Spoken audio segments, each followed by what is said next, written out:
Assalamu alaikum rahmatullahi wa barakatuh. Hi, hey, hello, and Juma Mubarak. I have been really inspired lately to re-pick up this book, The Prophet's Pulpit, Commentaries on the State of Islam. This is by Dr. Khalid Abu Fadl, and to be honest with you, it's one of the most inspiring books that I've read since I have converted to Islam, and it is one that makes me feel the most full of passion and the one that reminds me the most of what it is and what it means to be Muslim.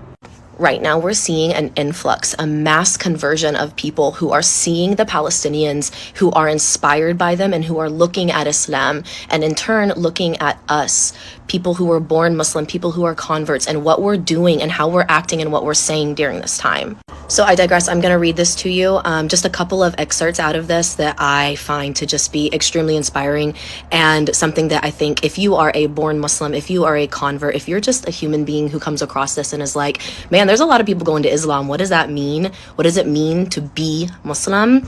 I feel like this right here will speak to that. This whole book would be beneficial, and I highly suggest you all reading it. But for now, I'm going to talk about chapter 4, where it says, knowing the strength of your inner light. This is from this chapter that I feel are most relevant and impactful for right now. Bismillah, you cannot separate faith from the reality of what faith is meant to bring into your life. Remember that it is a fundamental tenet of Islam that God is self-sufficient and immutable. God gains nothing from our practice. The gift of light, which is the gift of light of the heavens and the earth, is to partake in divinity.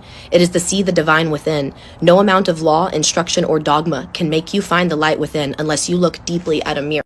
God makes a solemn promise that if you seek the path of light, God will hold your hand and take you out of darkness and into the light. But the second part of this verse has always made me pause. It has often been on my mind as I studied the history of humanity, the rise and fall of societies, the nature of tyranny, exploitation, racism, ethnocentrism, sexism, and the ways that human beings dominate and exploit others. When God's light shines within, your senses and desires long for the beloved. You long and you understand. True understanding descends upon you so that you see everything for what it is. Your heart is emptied of greed, jealousy, competition, pettiness, and hate. As the Quran describes it, the servants of the compassionate are those who walk softly on the earth. And when the ignorant address them, say peace. I hope you're still with me. I know that this is going to be long, but it's beautiful and it's beneficial, inshallah. Let us turn to the ethics of those who are full of God's light. The very nature of that light is that it rejects what the Quran calls taghut. Taghut is an old word of Aramaic and Syriac origin that refers to forms of injustice and inequity. Remember that the Quran reminds us that no religion is without a measure of light. God reminds us that Musa, Moses, and Jesus, Isa, were sent with books that had light in them. Yet the truth and test of light is that it draws you to beauty. It draws you to what is beautiful, just, merciful, and compassionate. If you claim to have light within but are blind to injustice and oppression, I suggest you have not acquired God's divine guidance. Rather, you have acquired a type of dependency like a drug addiction that gives you comfort at the expense of others. God's divine guidance makes you averse to everything ungodly. It makes you averse to everything that is demonic or satanic. It makes you averse to everything represented by the images of suffering, powerlessness, oppression, harm, and tyranny. Now, what's beautiful about this chapter and how it directly relates to what's happening right now is Dr. Khalid actually goes into a article from the National Geographic that was released about the excavation by Israeli authorities under the Al-Aqsa Mosque. So he talks about how the article notes it only requires minor accidents for large parts of the mosque to crumble. The article notes that excavations would not be possible without confiscating and tearing down all the Palestinian homes that have belonged to certain families for centuries. After Israel confiscates and destroys these homes, Jewish settlers are then allowed to move in if the land will not be used for future excavations. Time and time again, people I respect intellectually fail the test of light. Why? It is because they talk about all kinds of ethical issues relating to God and God's justice, but fail to notice the suffering of Palestinians. It is as if the Palestinians do not exist. They are so embedded in the imperial project that with a straight face they talk about God's kingdom and the place of Israel in God's kingdom and God's plan, and yet never notice the plight of the displaced and the refugees, those who are the direct victims of injustice and aggressive theological ideas in the West.